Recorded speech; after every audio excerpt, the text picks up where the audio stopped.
So today we have a little bit of an interesting case. We have a laptop that was given back to me. I actually gave this laptop to a friend quite some time back for him to use for college and work, and he is just moving away, and this laptop just now, very recently also stopped functioning correctly.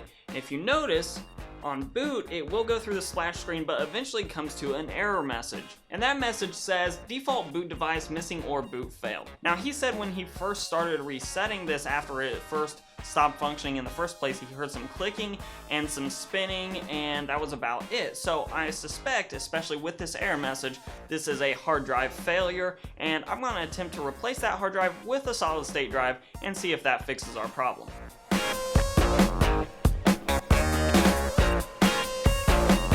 Okay, so step number one of breaking into the laptop, flipping it upside down and grabbing screwdrivers. So let's see how this goes.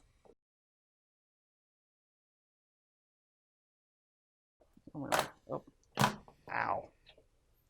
And there we go.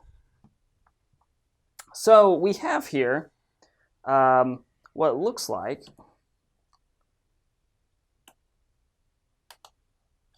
probably a 2 GB stick of DDR3. Yep, we have 2 GB of DDR3 memory there, Wi-Fi card, and this seems to be the culprit. That's our hard drive that we're going to be replacing. So highly recommended, and probably before you even ever touch the RAM, is to disconnect the battery. Now, since this laptop is so old, I honestly don't care if I break it so much, but the battery connects with this connector here, and you don't really want to use metal to disconnect that. If you have like a plastic spudger or something like that to disconnect the battery, that would be best.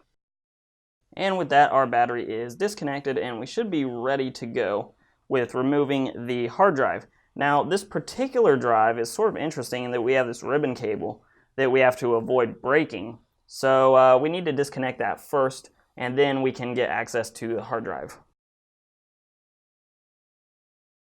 Okay, so this hard drive was a little bit tricky to get to just because of the things that were already in its way, but we managed to get those out just fine. Now, this was a 500 GB hard drive, if I can focus there. It is only getting replaced with a 120 GB SSD to just sort of see if this is still a functioning computer or if it is sort of completely shot. So hopefully this fixes our issue altogether. So with this bracket, this SSD is actually thicker than the hard drive it is replacing. So this bracket doesn't actually fit with the SSD, so we're going to do the old-fashioned thing of just grabbing some double-sided tape and mounting it in there ourselves, and hopefully that is good enough. So I'm going to go grab that now.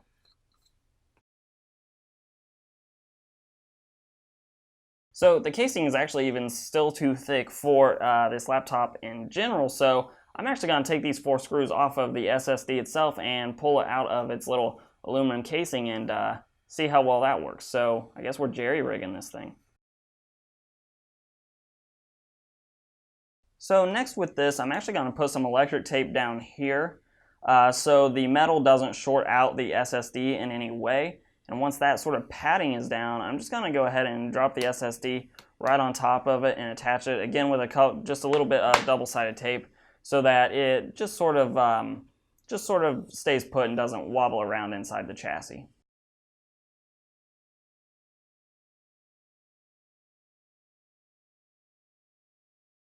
And in case you're wondering, yes, those are not the original screws that go to hold this down. I'm going to cannibalize those from the SSD to hopefully do a little bit of other maintenance. For example, this hinge over here needs a screw in it to hold it down, and it's going to have one now. And of course, before we finish up here, we do need to reconnect the battery. So that should be the last thing we got to do here.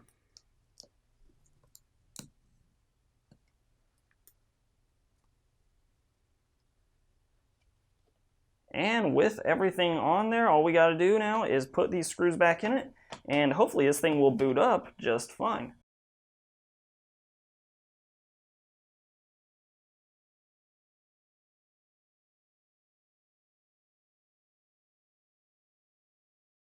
Now, one of the last things we should need to sort of recover this computer as a working device should be Windows 10, which I have on this flash drive. So I'm going to pop it in there and see if we can install that onto that SSD and have a functioning computer once again. Okay, so we are booted into the Windows setup.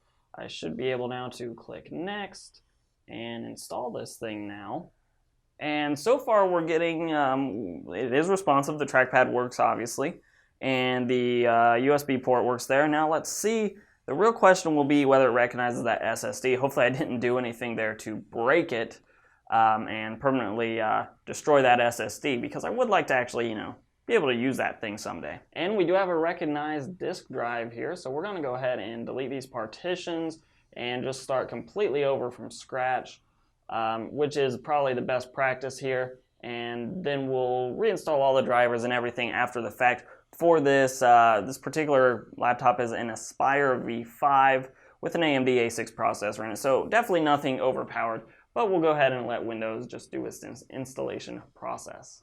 So as you see over my shoulder, the SSD does in fact work, and it is not dead, and it is in the computer, and it's working just perfectly. So that just completes our PC rescue of this old laptop. I'm not really sure what I'm gonna do with it just yet, but I'll find some sort of purpose for it, I'm sure. If you like this video, give me a like, share, subscribe, and comment down below. Tell me if you've ever rescued your own PC, and tell me that story down there. I'm interested to hear what kind of rescue work you guys have done on your own computers. Also, you can follow me on Instagram and on Twitter at Hoosier Hardware. They are the same tags for your convenience. And as always, I'll let YouTube queue up a couple more videos from my channel for you to watch. I'm Shane with Hoosier Hardware, and I'll see you guys in the next video.